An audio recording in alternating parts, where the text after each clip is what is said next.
मैंने आज ऑफ़िशियली तिपरा मोथा के चेयरमैन होने के पोस्ट में रहकर आघोर देबबर्मा जनरल सेक्रेटरी आईपीएफटी को चिट्ठी दे दिया है और मैंने क्लियरली कहा है मुझे पार्टी का नाम या पोस्ट में कोई इंटरेस्ट नहीं है।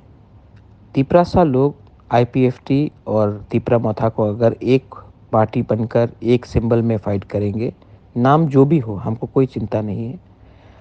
तिपरासा लोग थानसा देखना चाहते हैं और इस बार अगर हमारा थानसा हुआ तो गवर्नमेंट ऑफ इंडिया से हम अपने लोगों को कुछ दे सकते हैं।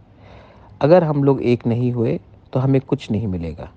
इसी के लिए मैंने चिट्ठी आघोर देबबर्मा को दिया है। वो आईपीएफटी के वर्किंग प्रेसिडेंट को देंगे और तब आईपीएफटी को सोचना पड़ेगा कि हमें आने वाले दिन में तिपरासा के संग काम करना है या अलग अलग होकर फाइट करना है या बीजेपी के संग फाइट करना है। लेकिन मैंने अपना point of view black and white में सबको दे दिया है। अब आईपीएफटी को विचार करना है कि वो बुबागरा के संग, तिपरासा के संग, सब लोगों के संग एक संग होकर फाइट करेंगे या उनका क्या थिंकिंग है वो डिसाइड करेंगे।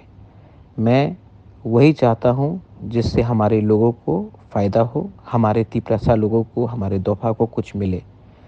और ये जो थानसा का कॉल है, इससे कुछ लीडर लोग खुश नहीं होंगे, लेकिन पब्लिक को लीडर से मतलब नहीं है। पब्लिक को अपना अधिकार चाहिए और हमको पहले